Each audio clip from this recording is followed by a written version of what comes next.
Under on Sunday, the Falcons at the Cowboys. Atlanta a 9-point road underdog. The over-under 54.5. The Saints +3 at the Titans, 44.5 total. College football, number 17 Auburn at home against Mississippi State Saturday. A late morning kickoff. The Tigers a 5.5-point home favorite. The over-under 50. Alabama also playing early at 11 a.m. Saturday at home against New Mexico State. The Crimson Tide a 51-point favorite. The over-under 67.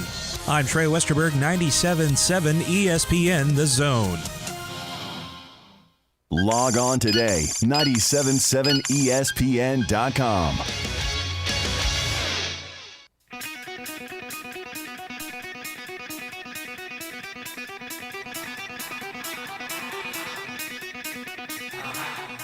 Welcome to Talkin Ball with Scott Theisen and Drew DeArmond. Call into the Neighbors Wealth Management Hotline now, 256-576-4977. That's 256-576-4977. Now, here's Scott and Drew. And with that, we do say welcome into another brand new live edition of Talkin Ball on 97.7 ESPN The Zone. Welcome in, Scott Theisen, Drew DeArmond with you. It is 58 degrees on this Thursday, and we cannot start the show this morning without saying thank you to all of the veterans out there. Happy Veterans Day to every veteran. We thank you for your service and everything that you have done. Happy Veterans Day to everyone out there in the Tennessee Valley. We have got a lot of stuff to get through this morning on the football side, basketball side, a lot of stuff to get to. 256-576-4977. Give us a call on the Neighbors Wealth Management Hotline if you have anything on your mind this morning on this Thursday. SEC officiating, the issues within the SEC has once again reared its head. Kentucky head coach Mark Stoops talking about it yesterday during the SEC teleconference. We'll read you what he had to say. College football firing head coaches during the season, good or bad. We have seen it 9 times already this season. Good or bad for the game. And what date? There is a certain date that has changed the way athletic directors think about college football and their head coaches. We will let you know what that date is, and it's an impactful date. And if you know college football, you follow college football, that date is not too surprising to you. We talked about how good Georgia's stop rate and their points per drive were last week. Remember, number 1 in the country and just how good it was, and it's on pace to set college football records. But just how good are the other teams around the SEC? Texas A&M, Alabama, Auburn. Those numbers may surprise you a little bit. And speaking of numbers, the college football playoff rankings came out on Tuesday. Yes, we broke all those down. Georgia 1, Alabama 2. We broke all of those down. Who deserves to be in the top 4? It's all going to change. We know that. But when Alabama and Ohio State were ranked again inside the top 25 in the college football playoff rankings, it did trigger a specific number. There have been 44 rankings since we started the college football playoff polls, the top 25. There have been 44 rankings. Only Alabama and Ohio State have been ranked in all 44 college football polls. Clemson was in that ranking until this past year, so Clemson has dropped out.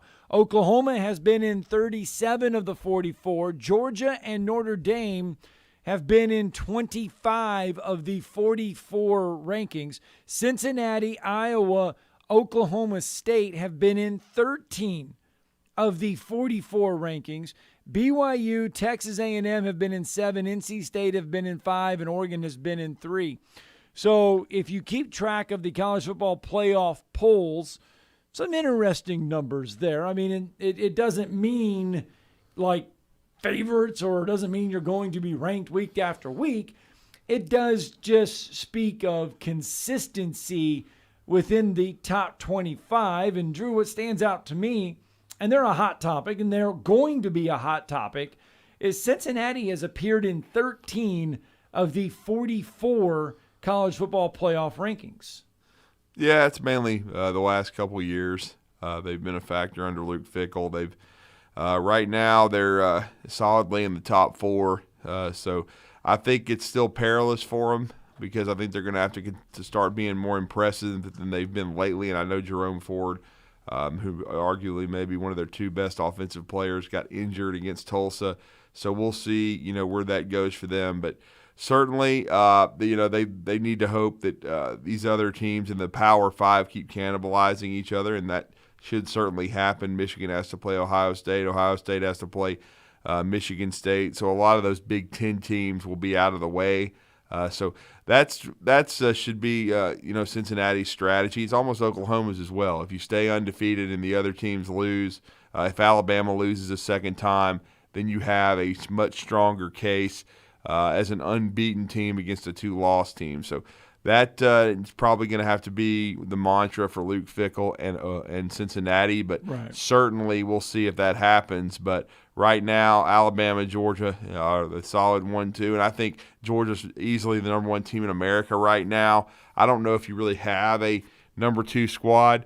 I guess it should be Alabama. I don't really have a problem with that, but they weren't impressive last week.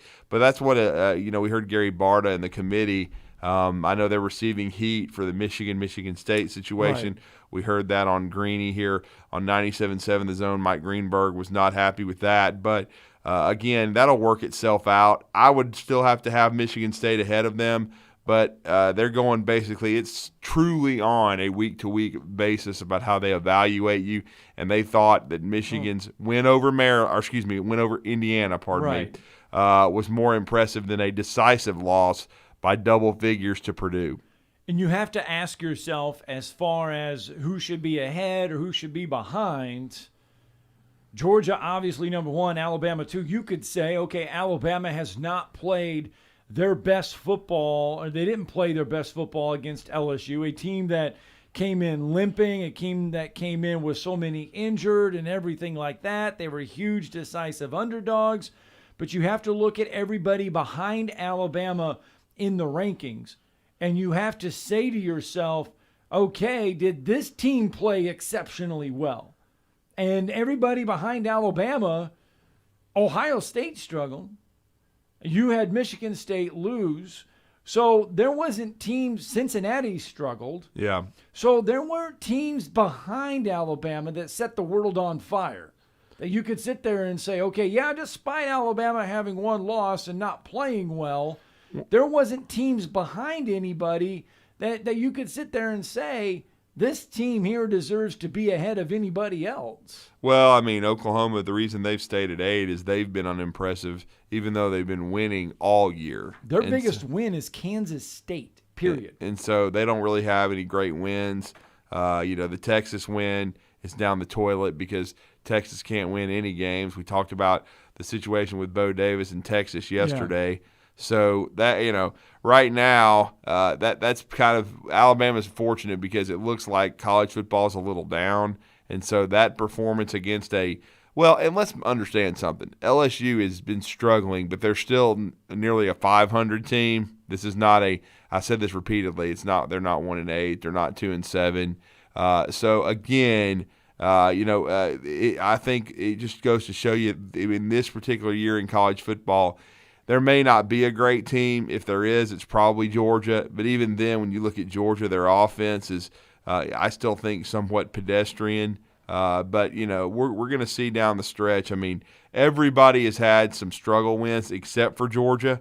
I mean, really, the only one they had was week 1, and that was Clemson. And at the time, everybody thought that was a Clemson team that was a top 5 team. Right. Well, since then, we have understood they're not very good either, especially offensively.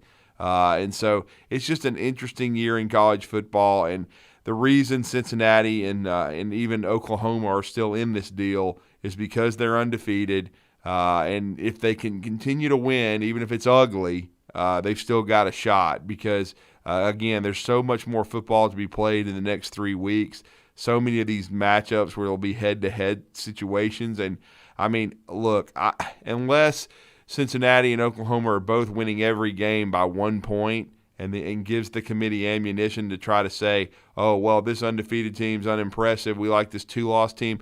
I just think you can't – once a team has 2 losses, it's extremely difficult to put them ahead of an unbeaten team. I mean, I know one of our esteemed callers who, right now should get more on of the year, has been repeatedly saying it doesn't matter as long as you're undefeated, you should be up there.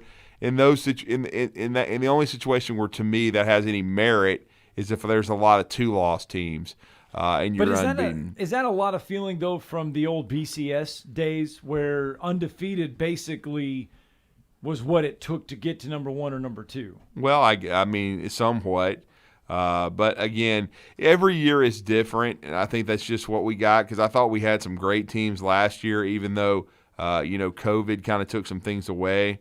And then Ohio State, I mean, got to the end undefeated, but they played a brief schedule, and I think in Alabama was, of course, extremely impressive all year long. You had Notre Dame who made the playoff. I mean, and then Clemson as well, and Clemson looked like an outstanding team, especially when they got Trevor Lawrence back. But I just think overall, you know what I'm saying, I don't think that the quality is as good this year. Yeah. There's a lot of talent that went on to the NFL, and we've talked about this with Alabama, but it's happening at places like Clemson. When you lose a Trevor Lawrence, when you lose a Travis Etienne, even if you recruit in a top 5 level, and Clemson does, it doesn't guarantee that you're just going to plug the holes. And so sometimes injuries happen. Sometimes it's a development issue where a guy's not quite ready yet. So and then you have to now every program is dealing with the transfer portal. Yes. Where you have to. In Alabama, the thing is, this is interesting. Their lead wide receiver is a guy from the transfer portal, Jamison Williams from Ohio State. He's had an outstanding year for Alabama, averaging nearly 20 yards per catch. And their leading tackler, I believe, with 68, is Henry To'oTo'o. And transfer from Tennessee. Both of those guys were high-profile transfers. So that's just part of the landscape now. That's been the biggest knock on Dabo Swinney this year with Clemson struggling was the fact that he does not like to use the transfer portal. Mm-hmm. Is Dabo going to adapt and change his game a little bit? All right, in case you're wondering, and we have not used it in 2 weeks, we have not used it in about 6-7 weeks, the Colley Matrix Bias Poll, which was a part of the BCS formula. Dr. Wes Colley here at UAH still puts this out every week and still updates it as if the BCS was still going on. His poll right now for week 10 would have Georgia number 1, Notre Dame number 2. If the computers were a part of this, and this is, a lot of people say we need to go back to the computers because they don't like the way we need to expand the playoffs or go back to the computers because it wasn't flawed back then. Georgia and Notre Dame would be 1 and 2, followed by Cincinnati and Michigan. Those would be the 4, according to the Colley Matrix poll. Alabama would be 6th. Their best win coming against Ole Miss. Well, that doesn't make any sense. You can't put Notre Dame ahead of Cincinnati. Because they lost. At home to them. That help. Wake it up. The one loss comes from Cincinnati. I mean, come on. That's ridiculously stupid. I mean, look, I know it's computers and it's a formula, but I mean, I'm sorry. I don't give it any credence. Yeah, that's just kind of proof that everybody, a lot of those college football fans, especially the Cincinnati ones, say, well, if we had the BCS, if computers voted, we would be better.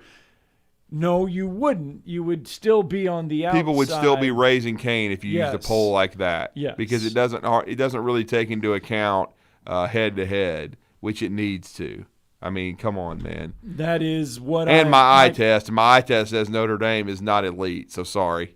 Yeah, so would you rather have the committee sitting in a room going over the eye test and going over strength of schedule, which is what they've done for Cincinnati, or computers like this deciding who gets in to the college football playoffs. Those I are still your like two the choices. committee approach better. Yes. You're never going to please everybody. There's always going to be somebody complaining. Okay, I mean, that's just the bottom line, and then especially when it comes to trying to get these group of 5 teams into the playoff, but they don't play the schedule the Power 5 does. It's just the bottom line, and you have to be very, very fortunate to get in. In the BCS days, Boise State had some really good teams. They upset Adrian Peterson in Oklahoma in the Fiesta Bowl one time, but the bottom line is they didn't play the same schedule. And TCU used to be the same way until they got into the Big 12. And now look at them in the Big 12. They're not a playoff contender. And Gary Patterson, despite the fact he had a great run there, he just resigned. So it's tougher when you have to play a Power 5 schedule week in and week out, and you're not doing what Cincinnati's doing, which is playing in the AAC, and you play Notre Dame and Indiana, you beat them, but the rest of your schedule you can come out and play mediocre football and stay undefeated just because of who you're playing. All right, 256-576-4977. We want to hear from you on this Thursday morning. Feel free to get in on the discussion. I guess you could say eye test or computers to help decide who makes it into the college football playoffs, which system. I guess right now, if you are a certain fan of certain schools, you probably prefer one or the other. But 256-576-4977, that is the number to the Neighbors Wealth Management Hotline. And just real fast, last night on Zone 4 and 97.7 ESPN The Zone, you did get to hear the Huntsville Havoc hockey. Huntsville gets a shootout win last night over Knoxville, 6-5. They remain undefeated on the season, 9-0 for head coach Glenn DiTullio and company. Huntsville Havoc, again, they will be back on Zone 4 Friday night. Tom Abraham will be down there at the VBC. So that was fun to be a part of. Huntsville Havoc getting a win last night on the ice. Putting together a good third period because I know they were a little bit worried after the second. Ooh, it was an up and down. It was one of those crazy nights. I've not seen a night like that in hockey ever. 2 shorthanded goals, 1 power play goal, plenty of other goals. And, I mean, it was just a wild and crazy night there at the Von Braun Center. But it is good to have everybody back in the house. And you have been a part of high school football this year. You were at Tuscaloosa on Saturday. It's good to go back to some of these venues and starting to see Normalcy. Full capacity and normalcy. Yeah. That was the first Havoc game that I had been to in over a year. Because of everything last year, limited capacity and not being able to be down on the ice for broadcast reasons. It was great to be back there last night and soak up the environment, soak up the atmosphere. And they honored the veterans because today's Veterans Day. Again, happy Veterans Day. Thank you to all those that have served across the Tennessee Valley. Yep. Let's get a break in. When we come back, we will talk more college football. Mark Stu talks about the officiating and head coaching firings. A little bit of light on that.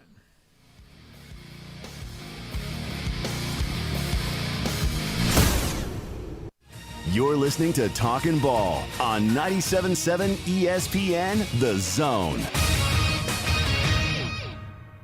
If you need a car, McCurry Motors is ready to put you in a quality vehicle, and in-house financing is available. If you have a job, McCurry Motors will work with you even if you have a bankruptcy, divorce, or bad credit. Visit McCurrySaysYes.com. Every car comes with a warranty, and they report to the credit bureau. With 2 locations, Highway 72 in Athens, call 256-230-0232, or Max Luther Drive in Huntsville. Call 256-713-0575. Never mind fall and football being in the air. We want to taste it. And never mind not being able to tailgate at the game. Let's create the ultimate barbecue experience in your own backyard. You said it, Foster Brooks, and that's where Brooks & Collier comes in. Big selection of outdoor furniture. And a big selection of grills and smokers like Traeger, Big Green Egg, Blaze, even DCS, and more. This is the good stuff. And Paul, we definitely got the accessories. And remember, we deliver. Visit us at 813 Meridian Street and shop online at brooksandcollier.com. Organizations using Salesforce know how powerful the platform is and how much time, money, and headaches it saves if it's set up right and you know how to use it. Let's face it, Salesforce is complicated and time-consuming to figure out, and a lot can go wrong now and down the road without expert help. That's why most Salesforce users work with an implementation partner like Higher Echelon, so they get the absolute most out of their Salesforce investment. Higher Echelon is a 5-star Salesforce consulting partner who won Salesforce Military Hiring Partner of the Year. President Dr. Joe Ross is retired Army who played and later coached for the cadets. He puts that experience to good use at Higher Echelon, where they pride themselves on hiring veterans. Look, not all Salesforce partners are the same. Don't put your company at risk by going with an inferior partner. Higher Echelon is the trusted partner you can count on to get you up and running and seeing returns on your Salesforce investment in a fraction of the time it would take if you go it alone. Go to higherechelon.com. That's HIGHERECHELON.com to learn more. Go higher and go Army. Hi, this is Wes Neighbors. I'm here with Sam Fleming with Fleming Roofing and Restoration. Sam, tell the folks about Fleming Roofing and Restoration. Hey Wes, our company Fleming Roofing and Restoration specializes in commercial and residential roofing and repairs. I'm a 5th generation Huntsvillian, and our family's been doing construction business in Huntsville area since 1965. Sam, what kind of roofs does Fleming Roofing and Restoration do? Our guys are skilled enough. We can come out and address any kind of leaks or issues you might have on your commercial, on your metal roofing, on your shingles. We can do anything, and we can offer you a solution to repair it, or we can replace it. Well, you guys also do insurance restoration. Our staff has 10 plus years of experience as insurance adjusters, and we really do know the inside and out of the claims process at Fleming Roofing and Restoration. Check out Fleming Roofing and Restoration online at FlemingHSV.com, or you can call or text them at 256-651-9440. Hey Wes, we show up. Ann Adams with Berkshire Hathaway Rise Real Estate is the one name to know if you're buying or selling real estate. With years of local experience, Ann Adams offers buyers in-depth knowledge of the local housing market and will narrow available properties down to those you'll be interested in so you can save time when shopping for your new home. If you're ready to sell, Ann offers a seamless process using accurate pricing and expert negotiation skills to make sure you get a fair price for your home. Call Ann Adams today at 256-337-2625 or log on bhhsriserealestate.com. The kitchen is the heart of any home. It's where the family gathers. It's where kids discover old recipes and make them their own. Just starting out or just now getting started on the dream kitchen you've always wanted? I'm Chris Haygood, and from all of us here at Bob Wallace Appliance to the home builders and the homeowners, a heartfelt thank you for buying local. We're in Huntsville, Florence, and Coleman, and online at bobwallaceappliance.com. You know that there are some words that have really messed up our world. The devil, way back in Genesis, said, "Has God really said?" Unfortunately, we often listen to those words of the devil. We question God's word. We often doubt God's goodness, and we make a mess of ourselves and so many others. Hey, let's honor the word of God for what it is. It is God's word. Let's follow it and be blessed by it. Hey, I'm John Dees, pastor of Cross Point Church, smack dab across the street from the YMCA in Madison, and check us out at cpcfamily.org. 565 eastbound is a major issue this morning. They have it closed between Wall Triana and Governor's West. They also have it where you cannot get back over to 565 coming off Madison Boulevard. You got to go Governor's West to get out of that area. Couple of wrecks, Madison Boulevard and Slaughter Road and Addison Park just off Plummer Road. Both of those should be clear very shortly. Officers, construction workers, and first responders put their lives on the line every time they step on the roadway. Why not make it safer for them? Move over. It's the law. Captain Nick in the 72 and Jeff Popeyes Skywatch Traffic Center. Leaving his mark on sports talk radio with a paddle. Thank you, sir. May I have another? Join Wes Neighbors weekday afternoons on The Drive, 97.7 ESPN, The Zone. Coming up next, it's the Tom Abraham Show with me, Tom Abraham. Now back to more Talkin Ball with Scott and Drew. Welcome back. Happy Thursday morning. 58 degrees here in the Tennessee Valley as you make your way into work. I would say into school, but there is no school today. Veterans Day. Out for Veterans Day today. That's right. So we've been honoring our veterans all morning. Georgia, Tennessee this weekend, and Knoxville. Tennessee is a 20-point underdog to Georgia. Now, the feeling around college football not is the Vols are going to win this game. People are not talking about Tennessee getting the potential upset. Yeah. But rather that this will be the most points Georgia will give up until they maybe face somebody better down in the SEC championship game, maybe someone else.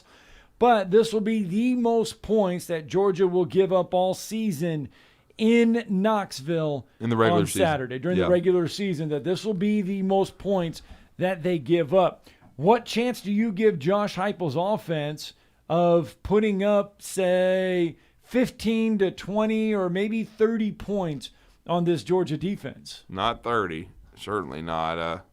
I do think it'll be Georgia's probably biggest test, but I'm only thinking maybe 17. I think that certainly Tennessee's explosive. They could get into the 20s, but I definitely don't see 30. Okay, no higher than. No, and I think Georgia will control the ball. The Tennessee defense, as we saw, look what Kentucky did to them last week. I mean, Kentucky had 225 yards rushing, I think 372 passing. I mean, we're talking over 600 yards, and dominated the time of possession and still lost. But see, here's the difference. Georgia's defense is not going to be giving up 45 points.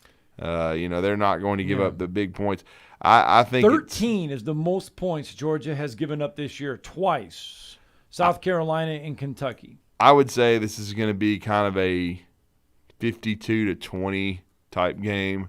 I think it's still going to be a blowout, 52-21, something like that. It wouldn't surprise me if Tennessee scores, but they're not going to get in the 30s, and they're not going to stop Georgia. And I think Georgia will rush for 300 yards.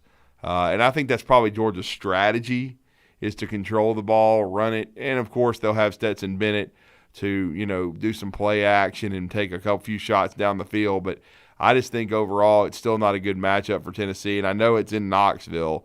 Right. But I styles make fights. They always say that. But I just think when you look at Georgia offensively, they're going to be able to run the ball on Tennessee and keep it away from them. And then I think there's a couple of things. One, I think Georgia can rush the passer, even without Adam Anderson in that situation, and we can talk about that. But one of their best pass rushers. But they've got a lot of depth, as far as to take his place. And then I think also they're really good against the run. And I still think Tennessee's banged up. I think they're healthier than they have been. But when I look at the matchup, I just don't think that for 4 quarters they could do it with Kentucky, because Kentucky, they lost decisively. I think they're the ones that scored 13 against Georgia, because they scored on the last play of the game. And they were really held to 1 touchdown, which was in the first half. But I just don't see, in the end, I don't see Tennessee being able to play 4 quarters with Georgia. Georgia's going to be too good on both lines of scrimmage. All right, we're going to talk more about the Georgia offense, the stop rate, the points per drive, and where it relates to the rest of the SEC coming up here in just a minute. But Richard holding for us on the Neighbors Wealth Management Hotline. Good morning, Richard. Good morning, Richard. Morning, guys. One thing, too, on Kentucky, they used a timeout to score the last touchdown, too. Yeah, they did. Yeah, we were saying that on the last play of the game, yeah. Yeah, they even had to use a timeout or the clock would have run out on them. One thing on football, talking about transfers, do you think Alabama will probably take a couple of wide receiver transfers? Well, I don't see much hope with what's on the field right now. Well, it's just going to depend, because Jamison Williams would probably likely turn pro. His stock is very high right now. I don't know about Mechie, because I think he's kind of a mid-round pick. So we'll see if he decides to come back like a Devontae Smith did and improve his stock. We'll have to wait and see there. Certainly, there's the Ajay Hall and the Javon Baker situation. Both of them have had maturity and off-the-field issues. And they look like they're going to sign a good class. There'll be some freshmen. But it wouldn't surprise me, at least if they took one more. They've really had good luck with wide receivers out of the transfer portal, and even before the immediate eligibility situation. I'm talking about with and these guys were immediately eligible, but it was graduate transfer situations with Richard Mullaney and Gary Dieter. So I think if they find the right fit, certainly I think Coach Saban and the staff would explore that again. And that's at any position. I think if they could find a stud defensive lineman, from another school that wanted to transfer in, because Federian Mathis is certainly a senior and going to be moving on, then I think Alabama would definitely look to bring someone in. But it's just going to depend, Richard. But, yeah, I think they're definitely going to keep their eyes on the transfer portal.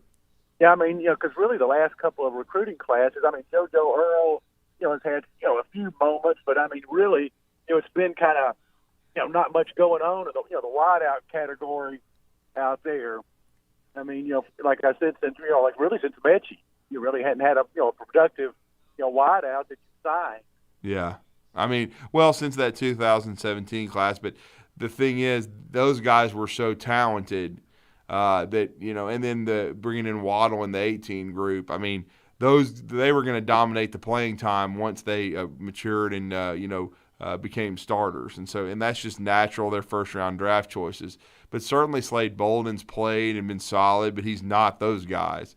And so you're looking for more explosiveness, and that's what Nick Saban was looking for when he took Jamison Williams out of the portal, and certainly that's been a boon for Alabama. Oh, yeah, I mean, a great pickup there. Anyway, good basketball class. I guess all five signed yesterday. They did. They got the last one was Ryland Griffin, but they were all officially introduced and released by the university. And I know they had a press release as well with quotes from Nate Oates. But the 5-man class is in. We'll see if they continue to recruit. I don't know if they'll add anybody else. In the early period, there was some speculation. About a young man in Canada. Who's 6'10", who's really kind of been rising quickly in the last couple of weeks and got an offer from Alabama. There was even rumors about the young man, committing yesterday. It did not happen, but we'll see. So, I think, when if you look at that class, it's number 3 in the country. I said this on a couple other shows yesterday. I think it's probably the best Alabama basketball class I can remember on paper. It's only the second time they signed 2 5-stars in the same class. Enos Watley, Bobby Lee Hurt years ago with Jaden Bradley, and certainly Brandon Miller both signing. And then you add the Nick Pringles of the world, who top 2 JUCO, the Ryland Griffins, and then certainly when you think about Noah Clowney, it's a class that hit on all 5 positions, and it's very well balanced.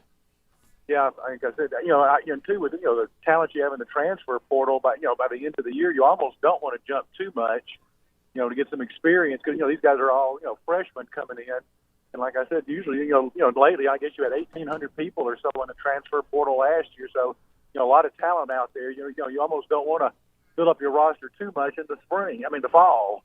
Well, and they might be in the market for another guard potentially, because Javon Quinterly could move on. He's an older guy in his early 20s, and he's already played. This is his 4th year of college basketball, 3 on the floor, and then he had to sit out a whole year because the NCAA is a bunch of idiots and just made him sit out. But, again, we'll see. And then, of course, with Jaden Shackelford, though, I think Shaq is basically Bryce Brown in an Alabama uniform.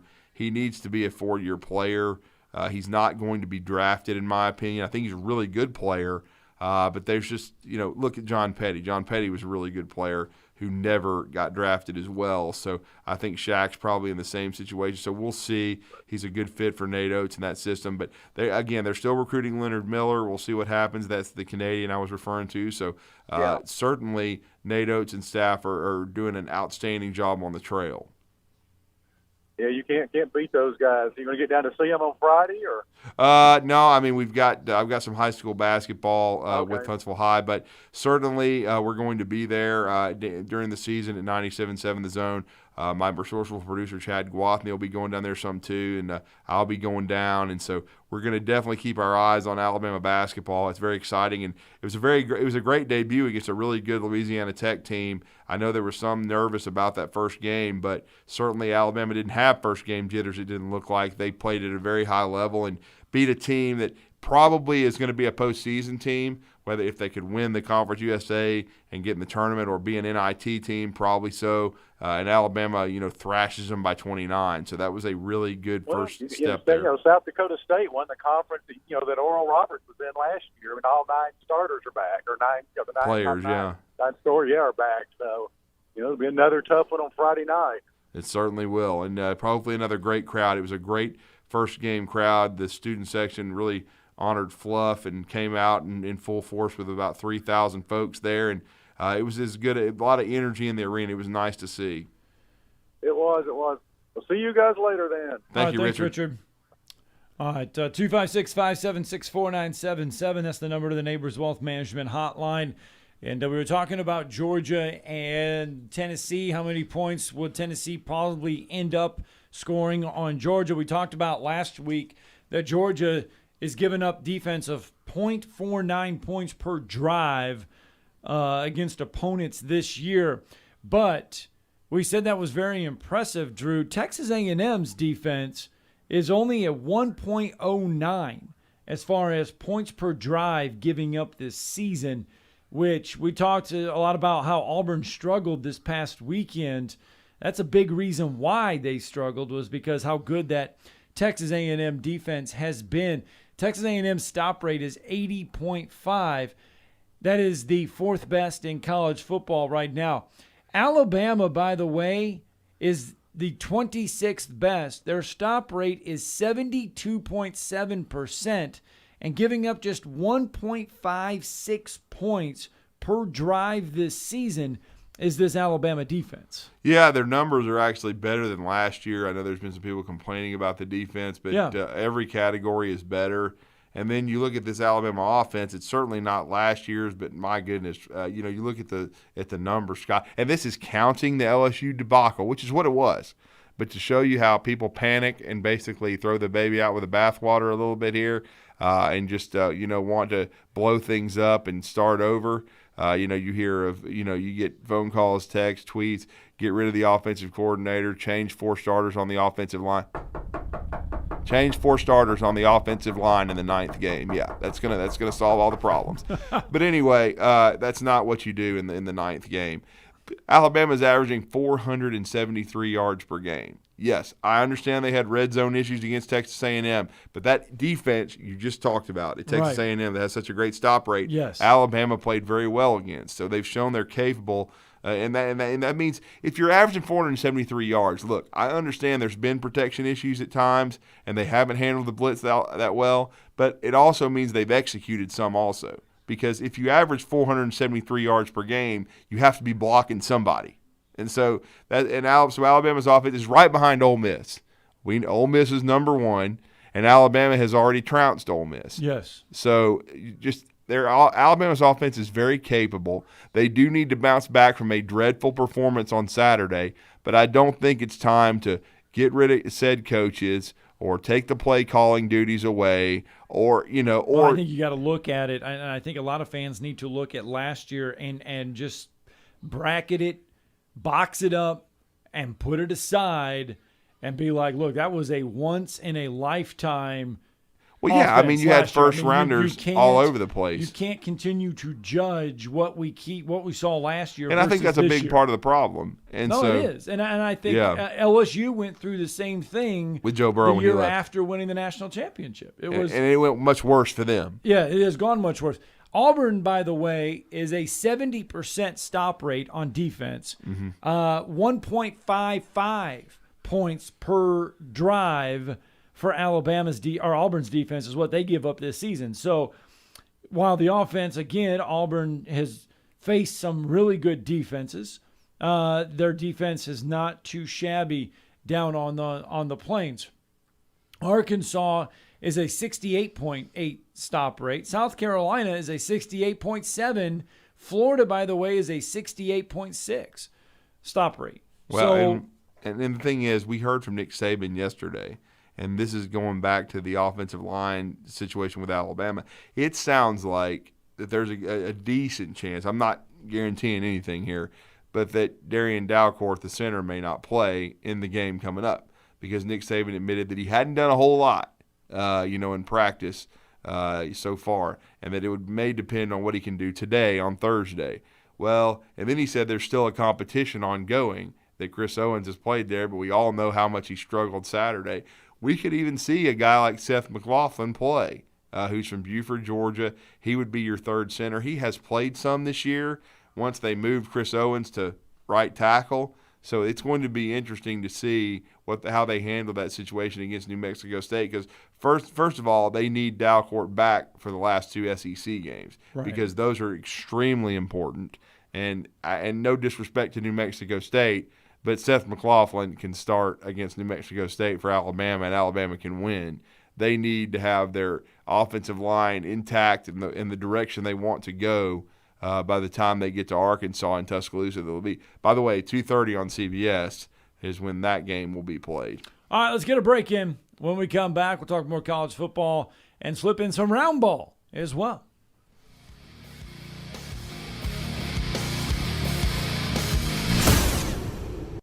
You're listening to Talkin Ball on 97.7 ESPN, The Zone. 565 eastbound is a major issue this morning. They have it closed between Wall, Triana, and Governor's West. They also have it where you cannot get back over to 565 coming off Madison Boulevard. You got to go Governor's West to get out of that area. Couple of wrecks, Madison Boulevard and Slaughter Road and Addison Park just off Plummer Road. Both of those should be clear very shortly. Officers, construction workers, and first responders put their lives on the line every time they step on the roadway. Why not make it safer for them? Move over. It's the law. Captain Nick in the 72 and Jeff Popeyes Skywatch Traffic Center. Nothing beats a great burger to celebrate Labor Day weekend. And at Bad Daddy's Burger Bar, we couldn't agree more. And if you haven't tried our chef-inspired expressions of pure burger amazingness, then now is your chance to sink your teeth into one of Bad Daddy's award-winning burgers for half price. Our Zone deal this week gets you $50 worth of delicious burgers made with premium Angus beef for just $25. Log on 977ESPN.com now and get your Bad Daddy's Zone deal before they're gone. In 2 years, you can have a career that makes sense for you. Skill up and earn a living working with your hands, or work on the front line of computer information systems and cybersecurity. Get a degree that lets your healing heart take care of people. Help design and manufacture the most advanced cars, machinery, or even aerospace components. In just 2 years, great careers are within your reach at Drake State Community and Technical College. Visit drakestate.edu to apply. At Bryant Bank, we believe your goals are worth chasing, and every step along the way is worth celebrating. From your hopes for the future to the challenges that keep you up at night, we're here for you.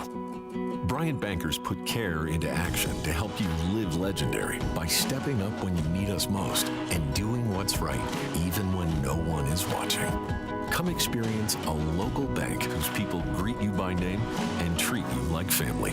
Bryant Bank, member FDIC. Hi, welcome to Furniture Depot. And you, come on in. Couches are flying off the floor at Cheyenne's Furniture Store. Sarah, can you go over to dining sets, please? She needs more sales associates before shoppers take their seats Can elsewhere. somebody get me a price check on trundle beds? Indeed can help her hire great people fast. I need Indeed.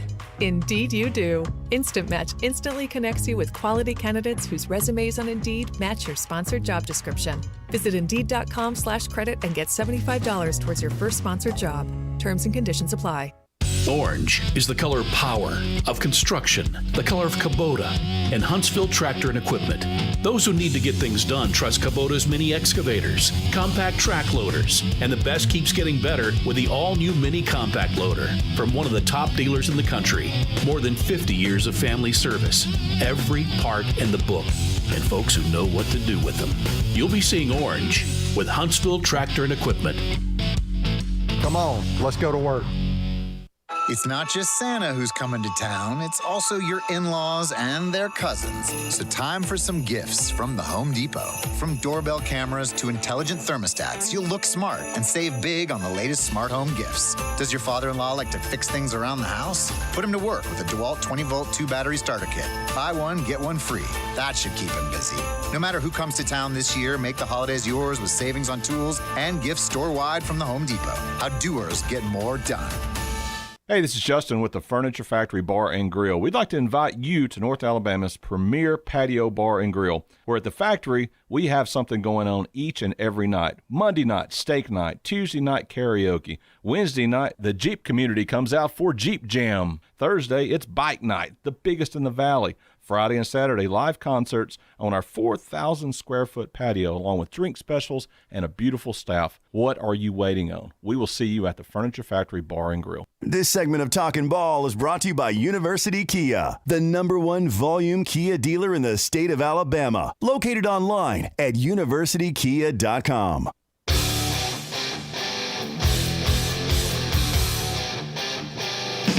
All right, 7:46 on a Thursday morning. Welcome back to Talkin Ball. 58 degrees in the Tennessee Valley. It's not going to stay that way. It's going to get a little chilly. It's going to get a little cool here in the next few days. So bundle up, I guess you could say, because it's just in time for some high school football on Friday. We've had some nice, enjoyable weather. Coming up tomorrow, we have the Division I regional cross-country meet. We've got high school football tomorrow night. So the dip in the forecast comes just when we've got a lot of outdoor activities going on to get into the weekend. But I guess if you want to head inside, there's going to be plenty of high school basketball. This is the greatest time. This is a great time for high school sports right now. You got high school football going on, cross-country, volleyball wrapped up just about a week ago. We've got basketball going on, wrestling is going on, swimming is going on. So this is a great and busy time for high school sports. And Drew, it's also a time where when we travel around to gyms, we find out different things, little quirks in the systems, little things that we don't think about, that we learn about. And a lot of these are different rules that sometimes make you scratch your head. Definitely. This is almost could be a headline, but I've got a good one for that. But these are rules that almost kind of make you scratch your head a little bit. Well, they do. You know, I was alerted, and I knew about this young man. I'd seen video of him and knew he was coming up through the middle school ranks in Buckhorn in their middle school and through their school system. Caleb Holt, a very talented young man. I saw him just a couple of weeks ago at the officials clinic over at Huntsville High. These are scrimmage type games it gets worked by AHSAA officials. They talk about the new rules. They kind of implement things. Everybody gets a dry run before they take the court in a few days for real. And he played, and they certainly did a nice job. They won both their games in the officials clinic, and including one over a really, I think, solid program in Huntsville High that we've had Coach Swears on, and they were just they played well. Caleb Holt was a force, certainly, arguably one of their best players. And I've come to find out they had their opener the other day on Tuesday against Sparkman, a very good Sparkman team. They won that game decisively. Jamie Coggins, he's a great friend of ours, and David Hughes. They do a great job with that program over there. Yeah. But Caleb Holt was not in the lineup, and you come to find out that there's a rule, and you talked about quirky, where they don't allow at larger schools, like in the Madison County school system. This is like Hazel Green, 6A, and 7A, Buckhorn, type of schools. Sparkman, the 6A and 7A schools. They don't allow middle school aged athletes to compete on the varsity level. Now you can. I'm sure you can compete on the JV. Of course, you can go and play. He's an 8th grader. He would be playing on the middle school team and be by far and away the best player in that league. But again, he's not being allowed to compete at Buckhorn. And it's just, I think, some people need to be made aware of this. I think they need to vote on this because, and what we're going to say is, in these smaller schools like New Hope, that's in that school system, Madison County High School, middle school aged athletes are allowed to compete in varsity action because Craig McGill and the New Hope Lady Indians are outstanding. I mean, I saw them beat Huntsville High in their season openers, just last week, and they have outstanding talent on that team. They have an 8th grader starting for them, and they've had in the last couple of years they've had 7th and 8th graders play prominent roles, and they've won a lot of basketball games. And so I just think that, so if Caleb Holt could move a few miles down the road and play immediately at Madison County High School, he should be allowed to play at Buckhorn High School. I don't really understand why the young man who was allowed to play in the officials clinic, Scott, which is they don't count those games, as we said, but he was able to play with his teammates there with no problem. I think he spent some time with them this summer as well. It doesn't make any sense why he can't compete if he's that good. I mean, now, 20 years ago, this didn't happen. You didn't see kids, but I think times have changed. The game has changed. Certainly kids are more advanced now in younger levels. We saw Hunter Morris do it, who now is at the University of Alabama. He was an 8th grader playing on Grissom's varsity. And if you saw Hunter Morris, and I certainly did, he was more than good enough to play as an 8th grader on Grissom's varsity baseball team. It's just you get a kid like that every now and then, Hunter becoming a professional athlete like he did after an outstanding career at Auburn. Caleb Holt's the same way. I think he's a young man that could end up, by the time he's a senior, he will bring a lot of great publicity to that, to Buckhorn and to Madison County as a whole, and to the Huntsville area, because I think he's someone that has the ability to be a top 20 or top 30 player in America. But we'd like to see him now, and where he could help that Buckhorn program and Coach Patrick Harding in his first season. I really wish that someone would step up on the Madison County School Board and kind of and take a look at this situation, because I just think the young man should be able to compete if he's good enough, especially if he could move down the road to a smaller school and play. And so if he's good enough to play at Buckhorn High School, he should be allowed to. That takes out the question of safety. If indeed that is everything that is there. Right. That is the deal. That does away with the issue of safety. Mm-hmm. Because if you're allowed to do it in a small school, then the big school should follow suit. I mean, it's New Hope is sense. playing against the Huntsville Highs of the world. And we've already said within our city, if Caleb Holt were at a Lee or at a Jemison or at a Huntsville High or Grissom, we got outstanding basketball here, he would be eligible to play, because we've seen young ladies at Huntsville High that are middle school age that have played that have been very good, and we've even seen younger kids playing JV basketball. I mean, that's not varsity, but on Huntsville City programs playing. Right. And my son he swam for Grissom as a 7th and 8th grader. Well, that's another sport, but that's another great point. Yes. If you're good enough, you can compete at the highest level of high school athletics within the city. So to me, and that you're just a few miles outside at the Madison County School Board, I'm hoping that they'll take a look at this and allow that young man to compete, because he's going to bring a lot of positive publicity to Buckhorn and the Madison County and Madison County as a whole, not just their school system, but the city. And we pride ourselves on being the hub for basketball. And we had a conversation we had with Jeremy Bynum recently. That's the reason he left Oxford High School to become to Mae Jemison to be the head basketball coach, because of the reputation of basketball in our area. It's why Christian Swears left Mountain Brook to come to Huntsville High to rebuild that program.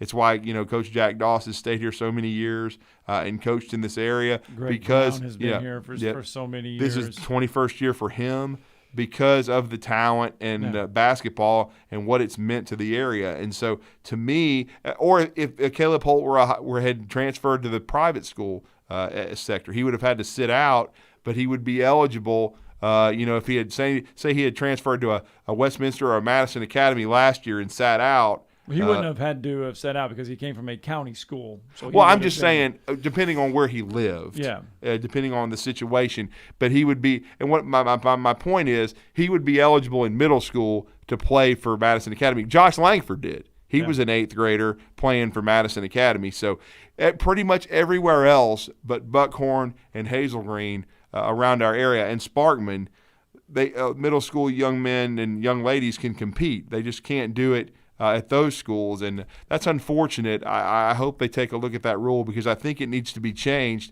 because Caleb Holt could be a big part of Buckhorn basketball. All right, we have got about a couple more minutes here. 256-576-4977. That is the number to the Neighbors Wealth Management Hotline. And our good friend Ross Dellinger just putting this out there, that there is an alternative formula for the new 12-team playoff expansion model. I guess that's what you could say. It guarantees a berth to each Power 5 champion.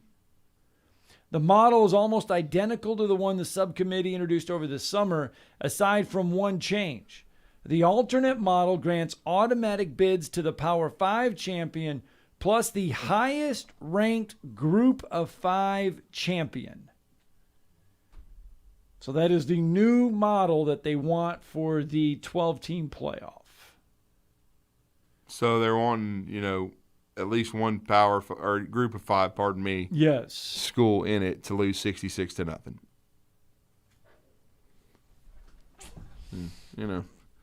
It is what it is. You want to get your head caved in, go ahead. I mean, we'll see if Cincinnati can, play with these teams when they care, because basically Georgia didn't last year. In Boise State, in many situations, they played teams that weren't playing for a championship. That it was one of those deals where I don't think they had everybody rowing the boat in the same direction. It's going to be a fascinating study to see. I don't think it's going to go well for the Group of 5. I think they're going to get slaughtered, but we'll see. Because I think the talent difference is that I know what Gus Malzahn's been saying in between losses, that Cincinnati is as good a team as any in America, but they'll get a chance. They may get a chance to prove it, but I don't think it's going to go very well. All right, that is what Ross Dellinger from Sports Illustrated just put out a moment ago, that there's an alternative model that will be presented. 5 Power 5 champion automatic qualifiers, 1 Group of 5 champion to get in, 6 at-large bids for the 12-team playoff. That is the proposal that is now being floated around. All right, that's hour 1 in the books. Hour 2 is going to kick off. Mississippi State has a big one this weekend. They're going to travel to the Plains to take on the Auburn Tigers. How big is it? Well, Steve Robertson will fill us in.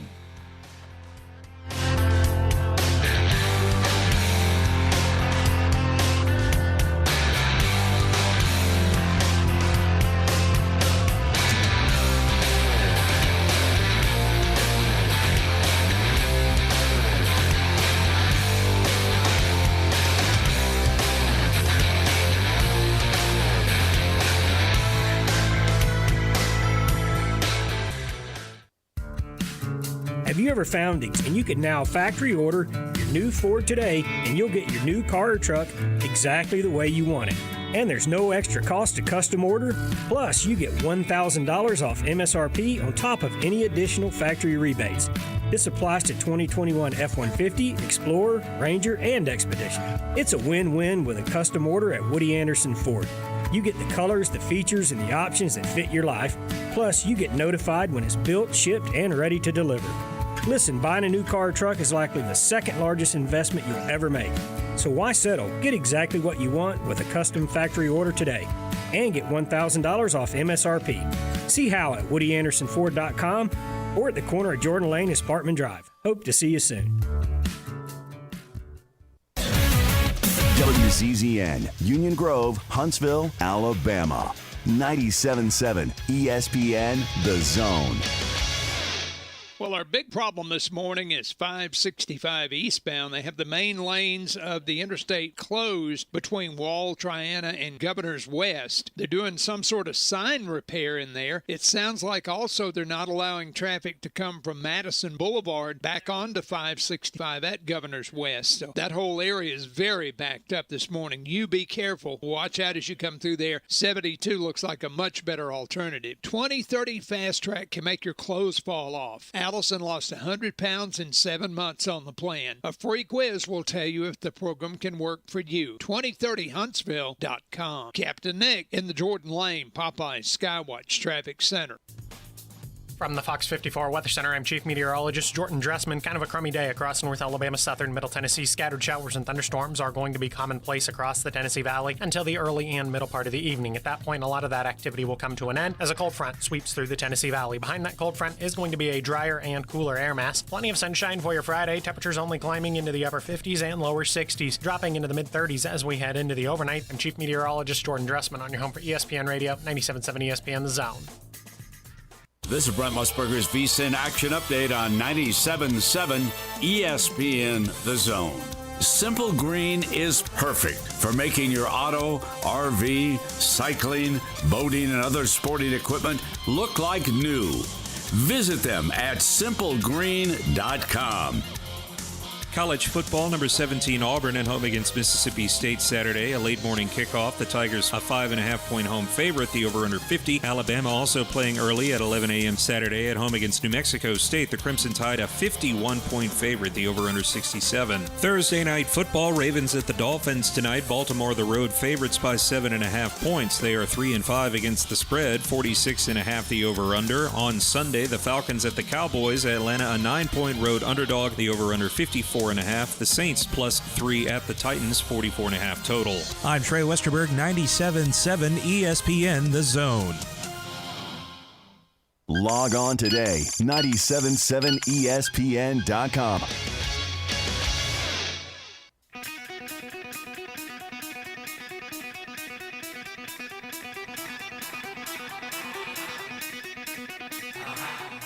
Welcome to Talkin Ball with Scott Theisen and Drew DeArmond. Call into the Neighbors Wealth Management Hotline now, 256-576-4977. That's 256-576-4977. Now, here's Scott and Drew. And welcome back to Hour 2 of Talking Ball on 97.7 ESPN The Zone. We welcome you into Hour 2, 60 degrees here in the Tennessee Valley on this Thursday morning. As we mentioned, Saturday, another busy day, I guess you could say, in the land of SEC football. And that is simply because 17th ranked Auburn plays host to Mississippi State. The Bulldogs come in 5-4, 3-3 in SEC play. The Tigers 6-3 overall, 3-2 in SEC play, coming off that tough loss on the road at Texas A&M. Mississippi State trying to find a kicker. Yeah, because it didn't go so well against Arkansas this past week. It has been one of those weeks, Drew, where you look at Mississippi State, and especially over the past couple weeks, you look at the game and you say, all right, Mississippi State can win this ball game. Well, but Mississippi State can also lose this ball game. Well, I think they've got a small margin for error, but they're definitely improved in Mike Leach's second season. There's no question about that. And, they could have easily won that Arkansas game on the road. The kicking game let them down, and Mike Leach let everybody know about that. They're 5-4 right now. They're trying to get to bowl eligibility on the road. They are a 5.5-point underdog right now at Auburn, and it's going to be 11 a.m. on ESPN. But it's another opportunity for Mike Leach and the Bulldogs to take a step forward. They certainly seem to be on the right trajectory, and we're going to talk about that. We're going to talk about Mississippi State. They got a big basketball commitment from in-state young man, a legacy yesterday. Ben Howland, a lot of expectations now because he's been aggressive in the transfer portal. They've added some outstanding pieces, and we're going to talk about all that with our next guest. He's just an outstanding author. He's in the last few years written several outstanding pieces on recruiting, which was Flim Flam the book, and then also on Mississippi State athletics. And then he's got a new work coming out on called Dogpile, which is, of course, about the historic run to the first national championship of any kind in Mississippi State history as the baseball program and Chris Lemonis win in Omaha, which was just an unbelievable scene this past spring. But it's always great to catch up with our next guest. He's part of Gene's Page, part of 24/7 Sports, and that is Steve Robertson. Steve was with us on the Neighbors Wealth Management Hotline this morning. Steve, welcome back. You're with Drew and Scott. How are you? Man, I'm doing great. Yeah, doing great, and I'll be heading over to the plains of Auburn tomorrow. So ready to get over there and see what happens. And Auburn's one of my favorite road trips in the SEC. I mean, it's like the very first time that I went to Auburn, brought my oldest son with me, and we went to Auburn to go watch Mississippi State play. And we try to go to the ATM, and there's like 3 people in front of us, and they're all Auburn fans. And they see that we're wearing Mississippi State gear, and they're like, "Oh, you go ahead. Welcome to Auburn." And I'm like, "What is happening?" You know, it's one of the nicest places, man. I really like going over there. I really do.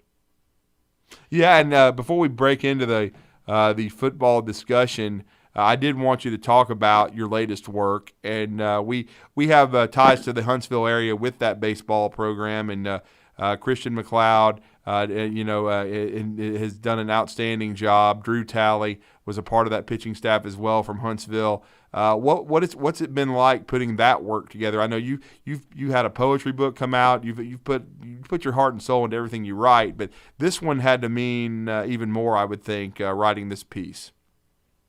Yeah, this is supposed to be my year off from writing books. I ended up Blooms of Oleander, the poetry book, came out on June 7th, and it has remained on the Mississippi bestsellers list every week since then. So that's been very rewarding. And then all of a sudden, State wins a national championship, and I figure let's write about it. And for the last 2 years, I've just felt like State was so close to winning it. So I saved every interview that I did the entire year. So I had it fresh, and I accumulated all that stuff, transcribed them all. So we get back from Omaha. I worked about 18 hours a day, 6 days a week for 6 weeks to, I guess it's August 26th was my final day of writing. And turned the book in and went through the editing process, and they told us, hey, it's only going to take us a few months to print this. And all these supply chain issues, that's a frustrating part of it is you work so hard and you put it out there and people pre-order, and there's bookstores that are waiting on this for the Christmas rush. And so you just kind of held hostage, but I tell you, it's been one of the greatest, experiences of my life, covering this team and writing that book. And in many respects, I feel like it was the book that I was born to write. And I get back from Omaha and I reach out to John Cohen. So John, that's what I'm going to do. And got a chance to interview him and Ron Polk and Chris Lamonis, kind of get some color and fill in some gaps and kind of tell the story kind of leading up to all of this. The State's been playing baseball since the late 1800s. But I learned a lot about Mississippi State baseball that I didn't know before, and I'm very eager to share that with other Mississippi State fans. It'll be an awesome experience. Let's talk Saturday. Mississippi State traveling to Auburn. And after Saturday's game against Arkansas, Coach Leach wanting a kicker, needing a kicker, and telling it in only the way Mike Leach can explain. Your thoughts, though, on this State team at this point in the season? Well, State actually has a kicker. They just need him to get healthy, and that's Brandon Ruiz. Yeah, transfer from Arizona State. That's right. He missed a couple field goals last week, and just what didn't feel right. And so, the hope is they can get him ready to go this week. And I think that ball game at Auburn is going to be a lot like what you've seen and when Mississippi State plays A&M, Kentucky, and Arkansas. It's going to be a grinded-out type game that probably goes down to the fourth quarter. But, I think State's better than 5-4. And I say that is because you look at the record and people say, well, they're kind of mediocre. But they've been in every game with the exception of one. And I don't know that anybody can get an objective analysis of their team playing the University of Alabama at this point. Every Alabama and Georgia seem to be on a collision course here in the SEC and probably in the playoffs. But, State is better than they were last year, and I think a lot of that can be attributed to the maturation of Will Rogers. He was kind of thrown to the wolves last year, late in the year, became the starter. The offense had to be scaled back a little bit, but you're seeing a lot more of what you expected to see from this Mike Leach offense just because Will Rogers is getting better and getting more comfortable. Yeah, no doubt. And you could argue that he and Bryce Young have been the two best quarterbacks in the league along with Matt Corral. That's really, to me, the three guys that have defined the position this year within the league. Yeah, I think that's fair too, and that's the fun thing is we get to play all those guys, in the SEC West, but Mike is real quick to point out too that the guys around him have gotten better. I mean, obviously the receiving core is better, because like when Dan Mullen was here, Mississippi State receivers rarely ever saw zone coverage. When they did, it was third and long, and you're just trying to go find a place to sit. But by and large, people ran man-to-man coverage against State because you committed an extra safety to the box to stop the Dan Mullen zone read scheme. Well, now all of a sudden, these guys have got a year and a half of experience playing against the zone, knowing what a drop 8 looks like, what those tendencies are going to be. So they've got more experience, and they had to kind of feel their way through it last year, but they're able to kind of attack that now. And you saw that at A&M. They tried to run drop 8, so it's kind of like death by 1,000 cuts. State would take 5 yards here, 7 yards here. Next thing you know, they're in the end zone. Well, A&M gets a little bit impatient, and next thing you know, Mekhi Polk has 13 catches because they'd go man-to-man coverage, and he would beat them simply every time. And so that's been encouraging to see because it shows the scheme can work in this league. We talk a lot about the offense, but Mississippi State's defense at times has faced and done very well. I mean, that they go on the road to Texas A&M and pull off a big win. And I think this is kind of alluding to the fact that you think, a lot of people, they should be better than 5-4 because if they can win at Texas A&M, who ultimately beats Alabama, then they should be able to fare against anybody in the SEC. Well, and I think that's the belief. I think that's what they believe, is if they line up and execute, they can compete with anybody in the league. And obviously there is a talent differential that comes into play at some point, and you get that when you play Alabama or you play Georgia, and so that's where State's got to continue to improve. It's on the recruiting trail. But, defensively, it's like first ball game, they gave up a couple of explosives and got in the hole, but they kind of dug their way out of it. And they went to College Station and really did a good job there. And they've held 5 of 9 opponents under 100 yards rushing, and then everybody else they've held beneath their average. So even at Arkansas, they were averaging, I think, 252 yards a game on the ground. State holds them to 200. And you could go back and make the case, State should have won the ball game. You missed 3 field goals, that's 9 points, and you lose a 3-point game. And not to mention, I think that's one of the things Zach Arnett's pretty motivated about, that State goes down and gets the go-ahead touchdown with 2 minutes and 22 seconds to go, and then you give up a 75-yard touchdown drive that ultimately cost you the ball game. And so this defense feels like they have a little something to prove, and they've got a little bit of a chip on their shoulder, heading into this weekend. And I think Zach Arnett's as good as any DC in the SEC. I know this sounds funny, but I know the loss was decisive to Alabama, but I thought they competed well against the Tide. I think the Tide just that was one game where they handled the blitz well and were able to make some big plays against State.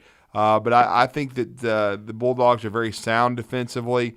And I know he had, he was mentioned for some jobs like Texas and others in State and Starkville. If Mike Leach can hold on to him, I think this program is definitely on the trajectory that the folks in Starkville would like to see. Yeah, I think so too. Now next year, the schedule on paper looks a little more daunting, but the team should be a better, football team next year. And so, I don't know that they're ready to compete for the West or anything like that, but you should see a step up next year. But I really think they've got a chance to be a really good team in 2 years. That's the thing, like Jaquavius Marks and Will Rogers and those guys. They're sophomores right now, but they're COVID sophomores, so they could come back. They could have an extra year. And so the nucleus of this offense is still very young. And so that's kind of encouraging for the future because these guys are going to remain together and continue to develop. And so that's pretty exciting. But, yeah, I think this is a nice step forward. At the beginning of the year, I think we talked, and I said I thought the over-under was 7-5, with the floor being 6-6 and the ceiling being 8-4. Mm-hmm. I still think we're there. We're right there at 5-4, and you've got Tennessee State, so there's your 6th win right there. And if they could find a way to beat Auburn and or Ole Miss, then you're 8-4. I think State will probably win 2 of the last 3, with the most difficult game being this weekend on the Plains. Yeah, interesting, and no doubt. And what do you think after you've studied Auburn a little bit? They're coming off of a tough afternoon in College Station, a place where we saw the Maroon and White win their biggest win of the year, 26-22. How do you see this matchup with Auburn? Bo Nix makes me nervous.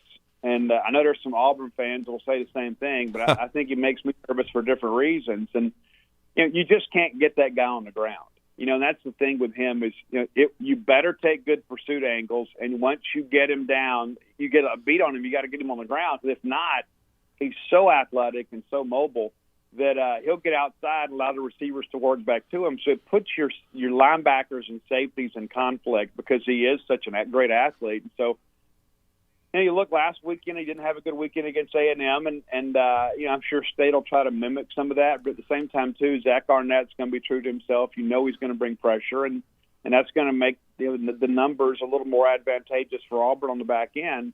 So if you can't get him down, you got guys in man coverage, and so. And I love Tank Bigsby. I always have. I think he is probably undervalued in this league. I mean, a lot of people. B. Rob is having a great year, of course, and then Isaiah Spiller at A&M. But sometimes Bigsby gets lost in the discussion, but I love his style of play. I mean, he's got to get square to the line of scrimmage and runs with power, and he's got just enough speed to run away from you in the open field.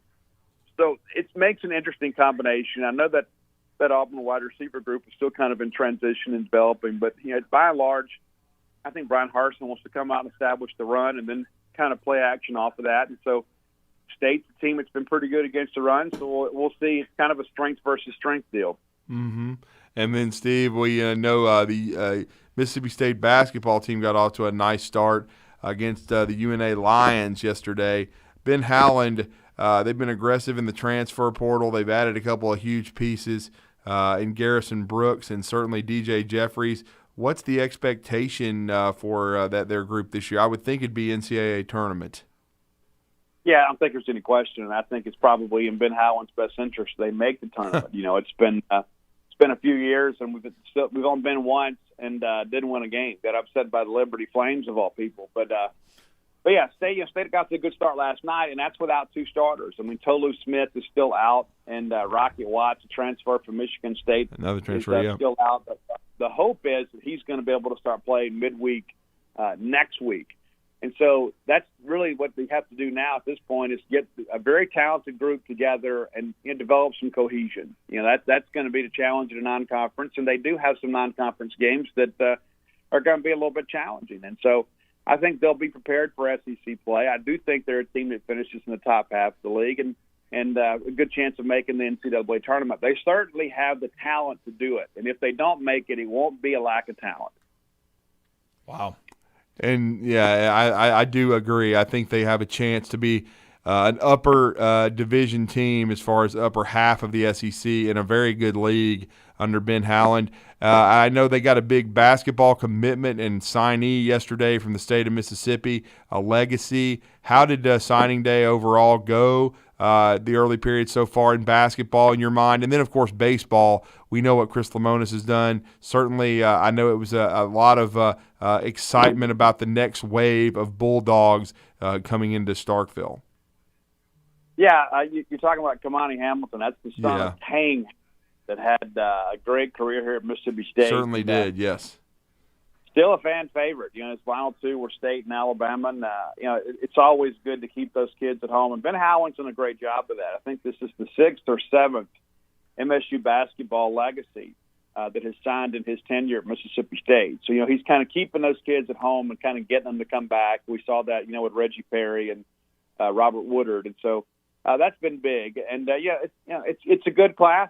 I think because it's going to be probably supplemented by some transfers at some point, we'll kind of see how things develop. But Mississippi State baseball, the number 4 recruiting class in America, according to Baseball America, right where we expect to be. Mississippi State obviously benefits from the national championship. They added some pieces late in this class, but I think what you're really starting to see is that this is a sustainable type thing. Chris Lemonis has done such a great job recruiting, and of course, administration making such a commitment to facilities and the student-athlete experience here, and now you've proven you can win the big one.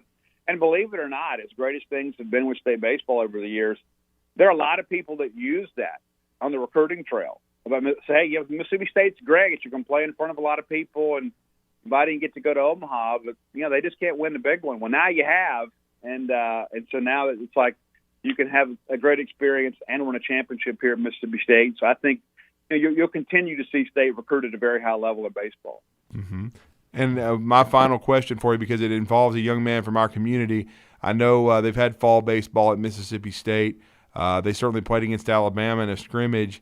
But Slade Alford was a great player at Bob Jones for many years, and it was a commitment for a long time to Auburn, but flipped to Mississippi State. What kind of role are you foreseeing maybe for him in the spring? Yeah, it's interesting you say that. He's the one newcomer that just about every one of the veterans that I talked to mentions. I mean, just tell me about the new guys. Let's play it off. I mean, it's like immediate. And even Cameron James, Mississippi State starting third baseman, says that Slate makes plays that you wouldn't expect a freshman to make defensively. And he swings such a big bat. I don't think there's any question that he will play some, probably get some spot duty at third. And at the very least, will probably DH this year. Of course, Cam James will be, he was draft eligible last year, but he has a couple of years to play with. And so Cam will be back, and a lot of people expect Cameron James to be a first-round draft pick this year. And then that opens the door for Slate to take over full-time. It's his second year as a sophomore. But we're really excited about him. And the ball just sounds different coming off his bat. There's just some guys out there that are good hitters, and some guys are great hitters. And then there's guys that have a chance to be special. And that's where I think Slate is. I think Slate's one of those guys that if he can prove he's got a little bit of clutch gene, I think he can have a really big freshman year at Mississippi State, and I won't be the least bit surprised if he's not DHing on opening day. Wow, that's some big-time stuff there. Well, Steve, we always appreciate the insight and the info on the maroon and white. Let everybody know how to connect with you and all the great folks over there at Gene's Page. Yeah, they can always find us at genespage.com. We are the Mississippi State affiliate for 247 Sports, and I'm on all forms of social media at Scout Steve R. Thank you, sir. Thanks, Steve. See you soon. All right, as far as Auburn and Mississippi State go this weekend, Drew, it has been a pretty one-sided series. Auburn is 30-7 all time against Mississippi State in games played at Auburn. 30-7. Yep, and then when they go to Starkville, Auburn is 14-7-1 in Starkville against Mississippi State. So, all right, let's get out to the Neighbors Wealth Management Hotline real fast. Brandon's with us this morning. Good morning, Brandon. What's up, man? Morning. Felt good to watch Alabama there, not knowing they could have dropped 100 if they wanted to, but they decided to play the favorite son walk-on. That was kind of nice. Yeah, Tyler Barnes. It was neat. And what you were talking about earlier about the playoff, about Cincinnati. Yeah. Sometimes in order to let people find out that they really don't want what they think they want is to give it to them.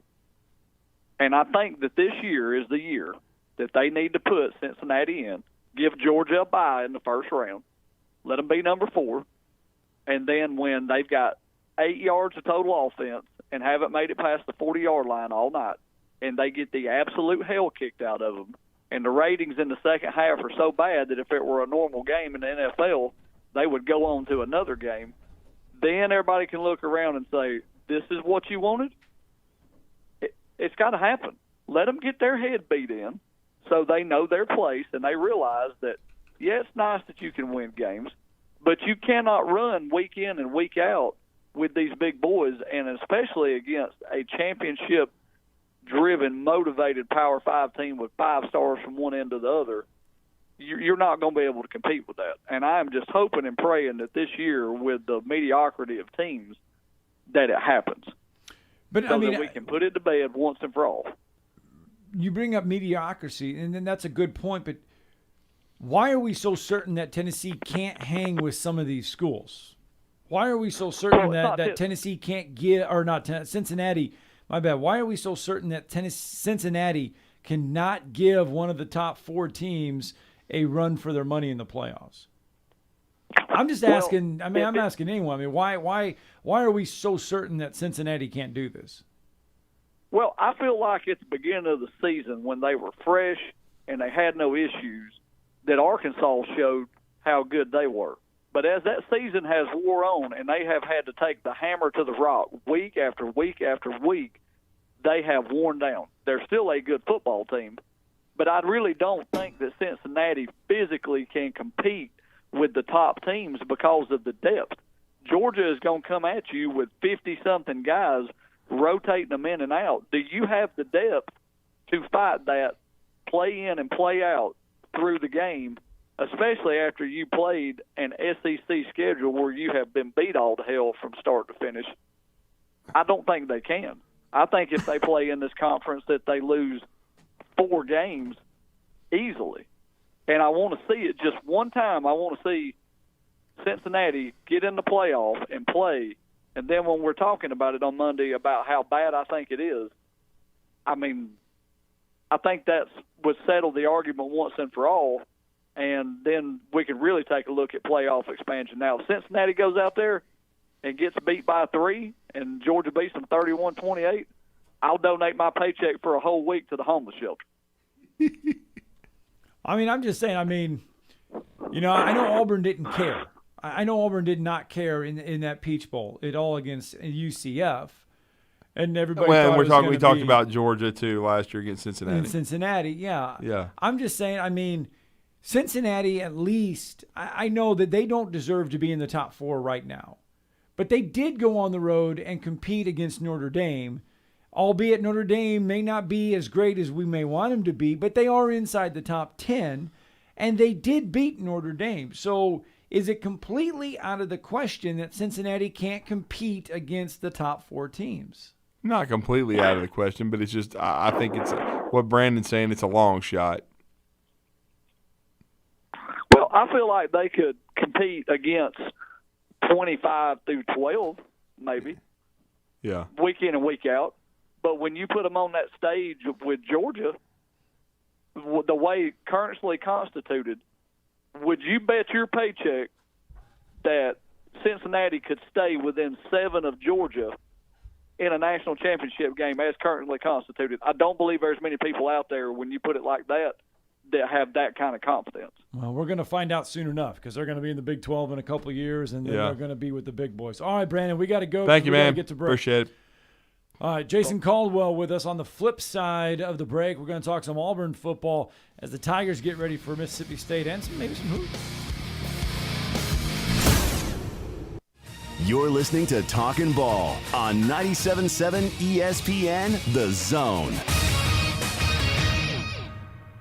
Just got a wreck coming out of Athens, 72 westbound at Cambridge Lane. No injury reported. Big problems on 565. They have the eastbound lanes closed from Wall Triana to Governor's West. They're detouring you over onto Madison Boulevard, then across Governor's West to Old Madison Pike. The Somnodent from Dr. Sandman's an easy-to-use oral device. No mask, no hose. And insurance accepted for sleep apnea and for snoring. 350-CARE or RandallSandlin.com. Captain Nick in the North Parkway Popeye Skywatch Traffic Center. Valley Equipment Rental. Pretty self-explanatory name, no? Tom Abraham here. And look, Valley Equipment Rental is all over the Tennessee Valley, and they rent equipment, all kinds of equipment, and not just to the contractors out there, but to you, the general public, as well. Need a skid steer or an excavator? Well, they've got over 40 units to make sure they've got one for you. From huge boom lifts to miscellaneous hand tools, it's at Valley Equipment Rental on the South Parkway. And soon, they'll have a second location to handle even more equipment. More on that to come. Everybody knows the fun begins when you get to the end zone, where you can enjoy half-price apps every Wednesday, Thursday, and Friday. Half-price burgers every Tuesday, plus late-night pizza specials and a spectacular menu that includes jumbo wings, half-pound burgers, Tex-Mex, and an incredible selection of craft beer. And plenty of big-screen TVs. It's all happening at the end zone, 1851 University Drive, 2030 Cecil Ashburn at Jones Valley Station. And coming in early 2022, Mid-City End Zone at 1115 McMurtry next to the Target Shopping Center. The kitchen is the heart of any home. It's where the family gathers. It's where kids discover old recipes and make them their own. Just starting out or just now getting started on the dream kitchen you've always wanted? I'm Chris Haygood, and from all of us here at Bob Wallace Appliance to the home builders and the homeowners, a heartfelt thank you for buying local. We're in Huntsville, Florence, and Coleman, and online at bobwallaceappliance.com. When you call most roofing companies, all you'll hear is, you need a new roof. Not when you call Fleming. At Fleming Roofing and Restoration, we're focused on your needs, whether it's an easy repair or a full roof replacement. Folks around here have trusted Fleming since 1965 for all their residential and commercial roofing needs. And as the area's storm damage experts, Fleming knows all the ins and outs of the insurance claims process. Log on FlemingHSV.com to schedule your free estimate today. Fleming Roofing and Restoration. We show up. Chapman Commercial Realty, your source for Alabama commercial real estate. Chapman Commercial Realty has the experience and expertise you're looking for when making commercial real estate decisions. If it's office space, retail space, investment property, or project development, Chapman Commercial Realty is your answer. Call Bill Chapman today at 256-656-8413. That's 256-656-8413. Or find them online at chapmancommercialrealty.com. Brooks & Collier has always been about making the most of your outdoors. Our lush greenhouse and new furniture ideas will inspire you, but we're also about value. Our brands are so handsome, they'll make themselves comfortable inside or out. And so well made, they'll weather the weather for many years to come. Our staff can consult you on the right choices. And Lucy, for sure, can show us the sofa that's the most comfortable. Make the most of your outdoors. Meridian Street and at brooksandcollier.com.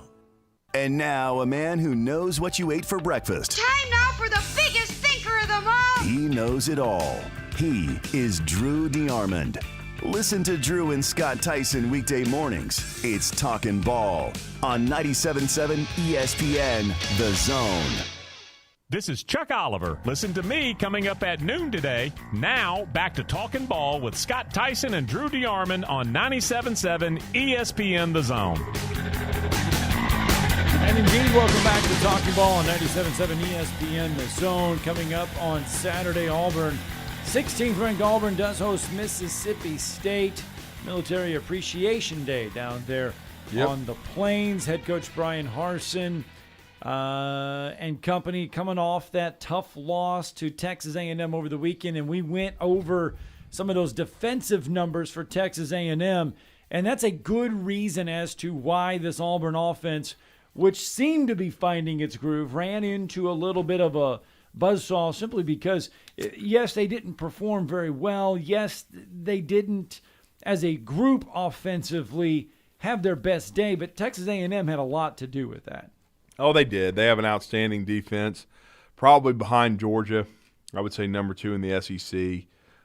Their defensive line is certainly the real deal, led by Marvin Leal. Clemens, the outside pass rusher, gave Alabama a lot of trouble too. He had the scoop and score for the Aggies against Auburn, which is really probably one of the two biggest plays in the game because, as we know, there was no offensive touchdowns in this game. Auburn's defense played exceptionally well too. It's just that was one game-changing play that went in the favor of the Aggies. But now, much like Alabama's kind of soul-searching this week going into New Mexico State to try to get better offensively after a concerning performance against LSU, Auburn, the same situation, 20-3 loss to A&M, and now they have a dangerous Mississippi State team coming in to Jordan-Hare Stadium. And we're going to break it all down with our next guest. 22nd year covering the Tigers with Mark Murphy inside the Auburn Tigers magazine, also part of Auburn Undercover and 24/7 Sports covering the Auburn Tigers, and that is Jason Caldwell. Jason, welcome back. You're with Drew and Scott. Good morning. Good morning, guys. Morning, Jason. And what was the biggest concern for you? I mean, we knew going in that this was going to be a big test for Auburn offensively, but I do think we were all surprised that they didn't perform a little bit better in the game and weren't able to sustain anything offensively. What was the most concerning to you, though, after seeing that game in College Station? Yeah, I think it was just a combination of everything. It kind of shows you where you still got to get as a program because it was kind of the Georgia and Texas A&M were similar. You're right, it was the front 4, the front 7. Just not really any movement. I mean, Tank basically played pretty well, but it's that part of it, and it's the part of finding elite playmakers on offense. And I think Tank and Jarquez Hunter are guys that have the ability to make plays. But you look at wide receiver position, and it's kind of one of those things I'm kind of talking about when trying to discuss the Auburn offense. Now, Bo Nix has to play much better. There's no question about that. But part of it is, too, is sooner or later a guy's got to catch a 5-yard pass and break a tackle and go 50 yards for a touchdown. Yeah. They haven't had one of those plays this year that I can remember. That's something you got to do. I mean, Alabama, every 70-yard pass isn't thrown 60 yards in the air. Same thing with those LSU teams, and they had in the past, whatever. even Georgia. Like sooner or later, you got to have guys that can make somebody miss or break a tackle and extend plays and have big plays out of it. And they just haven't had those types of plays. And so you're left to have to dial up every big play you get. Well, it's hard to dial up every big play you get, meaning every big play you get has to be thrown 40 yards down the field. That's difficult because those aren't high percentage plays. So I think you look at it, for me, it's finding guys that can make plays, make guys miss on the perimeter, in addition to getting better on the offensive line. I mean, those are things. Yeah, Bo Nix has to play better, but you got to have everybody else around him has to play better too. And it's just a function of the last 3 or 4 years recruiting not being good enough in certain spots. It still shows up no matter the improvement in scheme.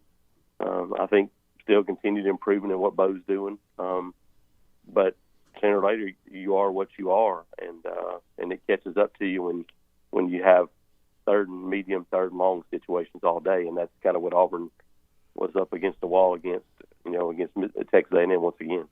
As good as we've seen this Auburn team this year, is that as good as this Auburn team, can be because of that talent? Or, if they dig down a little bit deeper, can they get to that another level in their next 3 games? Yeah, because I think. Yeah, go ahead.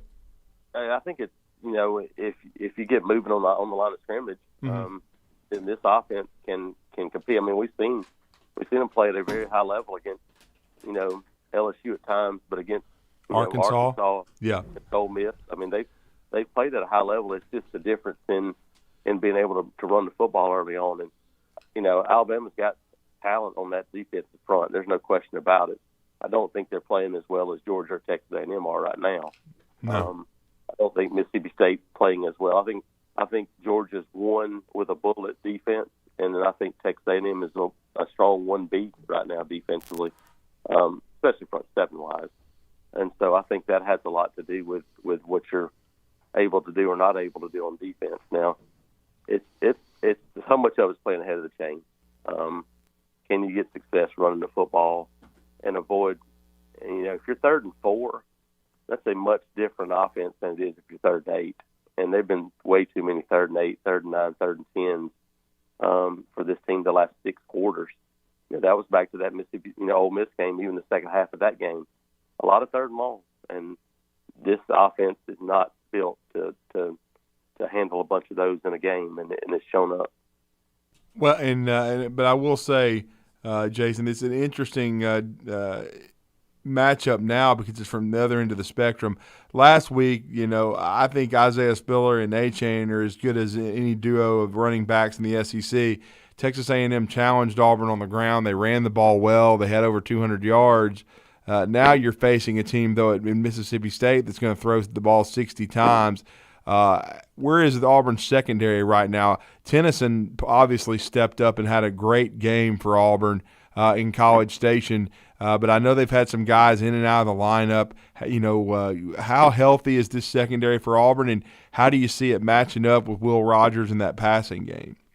Yeah, I think it actually matches up pretty well with the way that Auburn has been playing for a lot of the year, which is keep everything in front of you, tackle, get guys on the ground. That's kind of how everybody's playing Mississippi State now. And you look at a team that throws the ball 54 times a game has 9 plays at 30 yards or more this season total. That's running and passing. They haven't had big plays, so teams are saying, okay, we're going to let you throw the ball 6 yards. That's why Will Rogers completed 75% of his passes. People are going, look, we're not going to let you have anything down the field.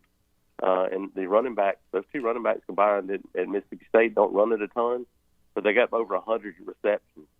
So that's their running game is throwing it to those guys out of the backfield. But it's like Auburn's done all year. You go we're going to give up some plays, but you can't give up the big play. And then when you get inside the 30, you shorten the field, play defense, and potentially force a field goal, do some of those things. I think you have to depend on your front 4, front 3 at times against Mississippi State to get pressure so you can have that kind of cloud coverage back there to envelope 4 or 5 receivers on every play. I think that's the goal for Auburn, but it's mainly tackle this week. You know, they're going to throw it a bunch. They're going to throw it a bunch in front of you. When they do, you just got to get guys on the ground. Yeah. Are you confident that this Auburn team can do those tackling? We've seen them. We've seen them do it this year at a very good level. Yeah, I think that's the strength of this team is the way they tackle in space. They've done a good job of that. Can you get enough pressure to force the quick throws? That's what you have to do against Mississippi State, and you know, they'll take a lot of those when you do. That's just the way it's designed. So I think it's a defense that should be a good fit for them. You know, like I said last week, was two different running backs, but two really good running backs, and a big physical offensive line. This week's going to be a team that's going to spread you out, throw it a bunch around the field, and should play into Auburn's hands, being a pretty athletic defense. And Jason, I know also when you look at it, Mississippi State's got two good corners. You've just talked about Auburn struggling outside as far as with the playmaking at the wide receiver spot. Is this going to be a deal where the game plan is going to revolve around Tank Bigsby, Jarquez Hunter, the running game, and then maybe look into those tight ends like Shanker, who I think's had an outstanding year that we've seen Fromm make some plays, certainly Luke Deal. What do you think Auburn? How do you expect them to attack Mississippi State defensively? Yeah, I think you kind of go back to, you know, kind of what you did more of the Ole Miss game, which was, you know, they used 10 different receivers, but, you know, it was a lot of tight ends, a lot of running back involved, but try to run the football. I think it's just, you know, prerequisite for this offense that you got to be able to run it. It's just too tough for them to make a bunch of plays down the field. You're right, Mississippi State has a defense with some really good corners outside. They don't have one dominant pass rusher, but they got 3 or 4 guys that can make some plays. So, I think middle of the field, because their corners are good, middle of the field for me screams the tight ends being more involved again, using those guys catching balls. And so I would think you got to try to get Tank involved. And, you know, against Ole Miss, he had 10 carries in the first quarter for 70 yards. I think you got to get those guys involved early on, and then that helps you build that offense. Well, and to switch gears here, we saw Auburn debut under Bruce Pearl, Morehead State, a very impressive first win. I know they were concerned a little bit with the scrimmage against Southern Indiana, but they won that one with a 22-0 run. We saw the debuts of Walker Kessler and Jabari Smith. A lot of size on this Auburn team. What impressed you about that win the other night over Morehead State? I think it's just their defense and the potential for them to go out and really, you know, stifle people. But that length is real. With Walker Kessler inside, Jabari's the guy that can play the perimeter at 6'10", long arms, athletic. You know, Jalen Williams, Devin Cambridge, they got some size and length with Dylan Cardwell and Stretch in there. That's the one thing about this team. I think they're going to be able to defend. And when they're locked in like they were the other night, it'll make it difficult on folks to score a bunch of points. And so that's kind of where it starts for this team.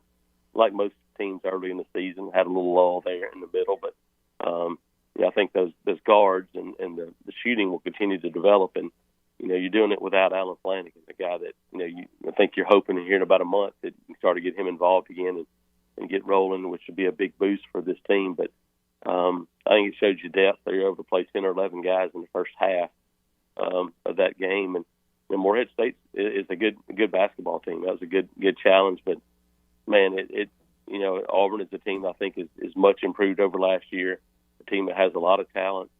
But you look around this league, and I think some people maybe nationally don't pay a lot of attention, probably laughed at Bruce Pearl when he said, hey, there's 8 or 9, maybe 10 teams in this league that have the potential to be NCAA tournament teams. And just watching a little bit of basketball the other night and kind of moving around some and seeing teams, I think there's 4 or 5 teams that have potential Final Four talent in this league. I mean, there's some really good basketball teams in this league. When a team like LSU is not ranked, that shows you all you need to show about this league, because that's a really talented basketball team. Mississippi State's better, Ole Miss, obviously Alabama, Kentucky, Auburn, Tennessee. I mean, there's some top-level teams in this league, but I think Auburn can stack up right there with them, especially as they continue to develop offensively. And quickly, my last question.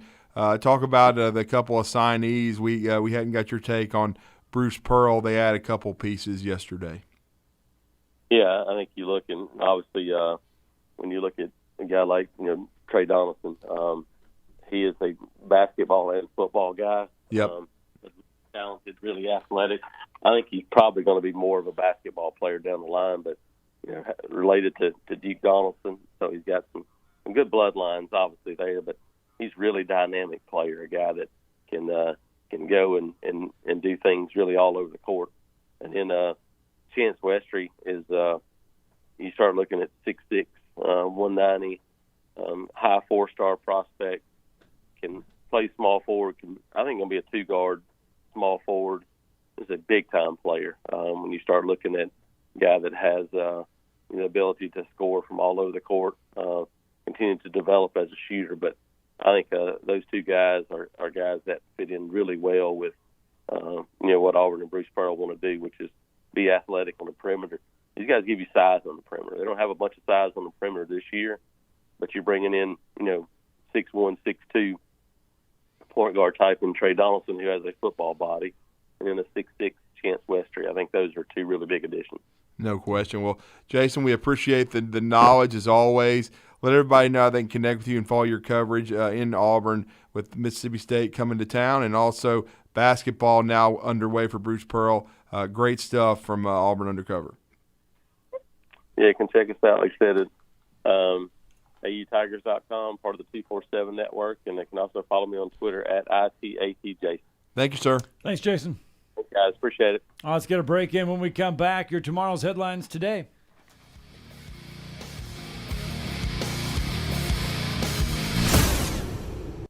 You're listening to Talkin Ball on 97.7 ESPN, The Zone. McCurry Motors is your car and van rental headquarters. You can rent the vehicle you need today. Family in town, sporting event, church function, no matter what your need, McCurry Motors has you covered with a wide selection of cars and vans available for rent. They have 12-passenger Mercedes Sprinter vans, 12-passenger Ford Transit vans, 15-passenger Ford Transit vans, and 15-passenger Chevrolet Express vans. They have 2 locations, Highway 72 in Athens or Max Luther Drive in Huntsville. Doctors Without Borders teams confront hard facts in conflict and crisis zones. When others look away, we step in to act. Because measles still kills more than 100,000 children every year, we're there to vaccinate more than 1 million. Because some countries have only 1 or 2 mental health professionals, we provided over 400,000 mental health consultations last year. The fact is, your support makes our life-saving work possible. Picture the impact we can have together. DoctorsWithoutBorders.org. Hey folks, this is Arthur Seaton, Managing Partner at University Kia, here letting you know we are proud supporters of Alabama A&M University football. Stop into University Kia today. Selection of new Kias, including the all-new Telluride 8-passenger SUV, the stylish new K5, and sporty new Seltos. Visit universitykia.com and view all our great offers and get pre-approved in minutes so you can drive home your new Kia today, because we want to see ya in a Kia. Go Bulldogs! If you're ready to lower your utility bills, it's time to call Eagle Insulation. Eagle can handle it all. Attic re-insulation, insulation removal, wall insulation, and new construction insulation, commercial and residential. Our primary goal is to save you money, and lots of it. Typical clients realize their return on investment within 3 to 6 months. That means the re-insulation actually pays for itself and then some. See if we can help you. Contact Eagle Insulation today, 256-755-1556, or log on insulatewitheagle.com. Jesus tells us to go the second mile. Well, sometimes it's hard enough to go the first mile. But when the Lord is number one in our lives, we not only go the first mile, but we embrace the second mile. We can talk all we want about Jesus and how important he is to us, but we show it in the second mile. In the second mile, the world has changed. In the second mile, the difference is made. In the second mile, the lost world sees Christ in us. Hey, I'm John Dees, pastor at Cross Point Church. We're smack dab across the street from the YMCA in Madison. And check us out at cpcfamily.org. No representation is made that the quality of legal services to be performed is greater than the quality of legal services performed by other lawyers. A wise man once said, "If you take care of old folks and children, everything in the middle will take care of itself." Hi, I'm Danny Aldridge, lawyer in Alabama and Tennessee. In the next 20 years, the number of those folks over 65 years of age will more than double. In our golden years, the most important goal is to be treated with dignity and have control over doing what makes you grateful with those you love. At the Aldridge Law Firm and the Legal Town Center, we're dedicated to help you with these goals, and we'll be there when life throws you those inevitable curveballs. Let us assist you with your legal needs, whatever they may be or become. You may reach us by phone at 256-534-3188 or online with Dan at danaldridgelaw.com. Just remember, we're here to help. Whether it's personal injury, wrongful death, fraud and cheat, or estate planning made complete, we're here to help. It just works. Picture this. You're at home, doing whatever it is you do. Then, pow! The power goes out. Then what?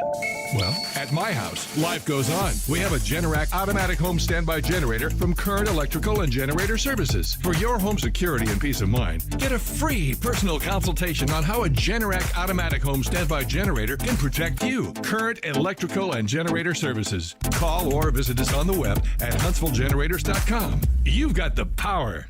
Only one new accident reported. That one was in Athens, 72 westbound near Cambridge Lane. No injury reported there. Big backup on 565 coming through the Madison area. They have 565 closed from Wall Triana up to Governor's West. That's for some sort of a sign repair. You get 3 pieces of crispy tender chicken and a buttermilk biscuit for $4.99 at Popeyes. University and George, 72 in Jeff and North Parkway. Captain Nick in the Popeyes Skywatch Traffic Center. This segment of Talkin Ball is brought to you by University Kia, the #1 volume Kia dealer in the state of Alabama. Located online at universitykia.com.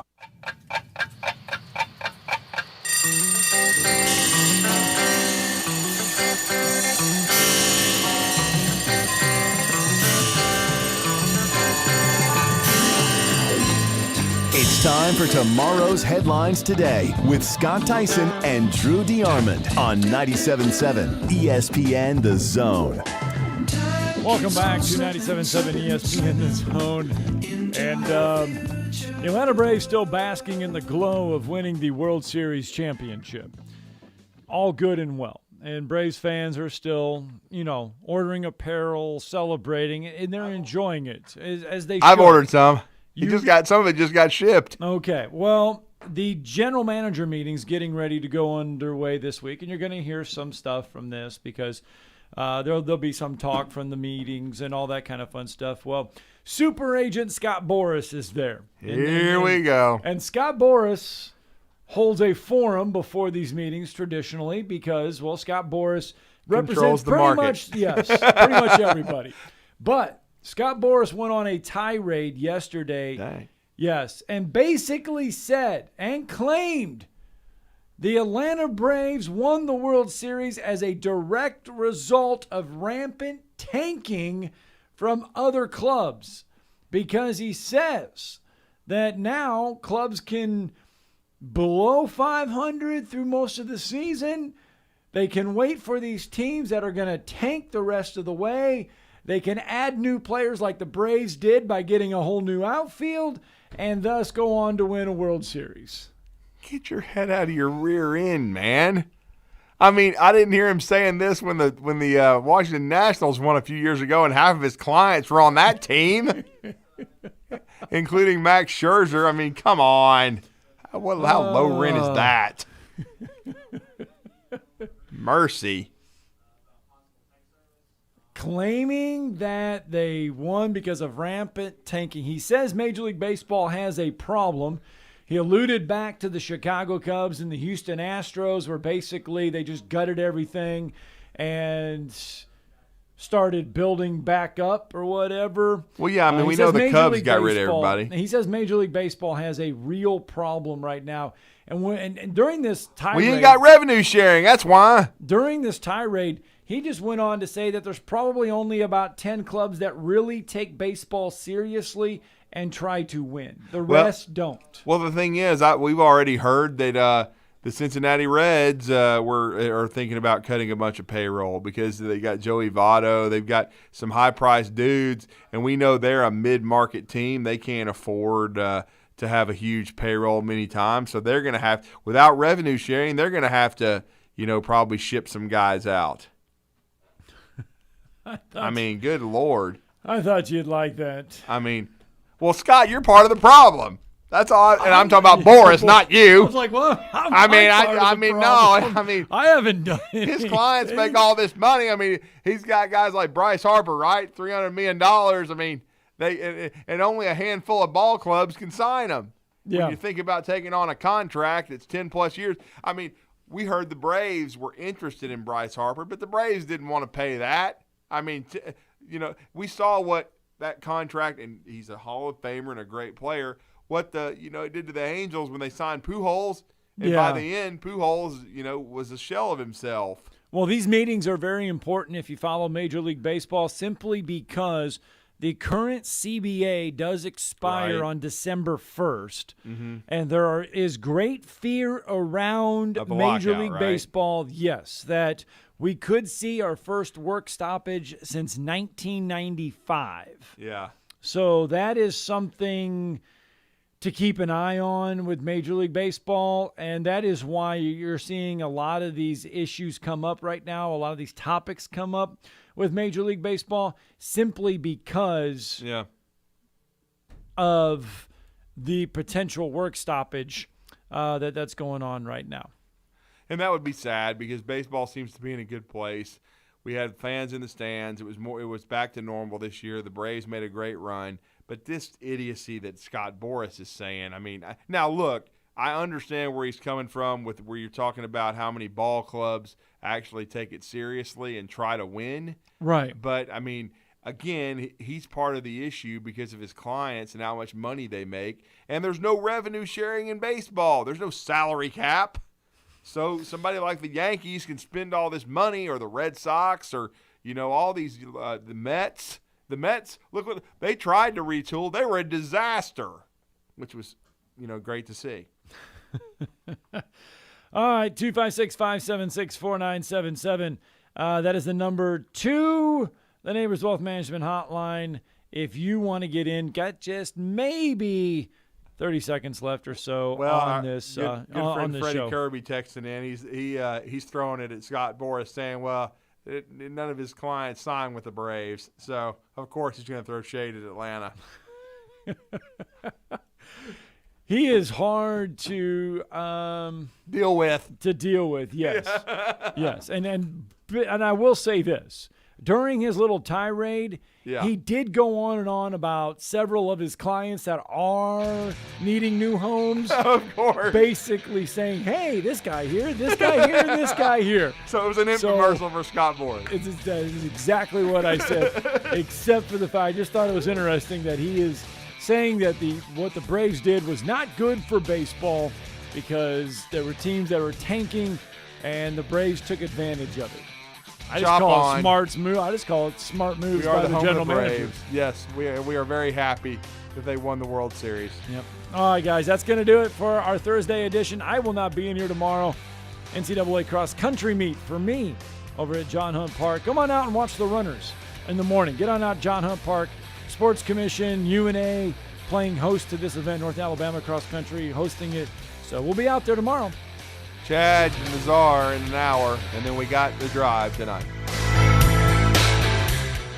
Tom Abraham here from my friend Brian Hamaker and his team at North Alabama Mortgage. Look, buying a home is the biggest purchase you will make in your life, and it can be a bit intimidating, so you want people that can help walk you through the mortgage process and get you the best deal possible. That's what North Alabama Mortgage does, and they do it in Alabama, Tennessee, and Florida, from first-time purchases to refis, conventional, VA, FHA, and USDA loans. They have the solution at North Alabama Mortgage. Visit NorthAlabamaMortgage.com to learn more. That's NorthAlabamaMortgage.com. Orange is the color of power, of progress, the color of Kubota and Huntsville Tractor and Equipment. Those who need to get things done, trust Kubota's L and M Series tractors, zero-turn mowers, the fun sidekick, from one of the top dealers in the country. More than 50 years of family service, every part in the book, and folks who know what to do with them. You'll be seeing orange with Huntsville Tractor and Equipment. Come on, let's go to work. Count on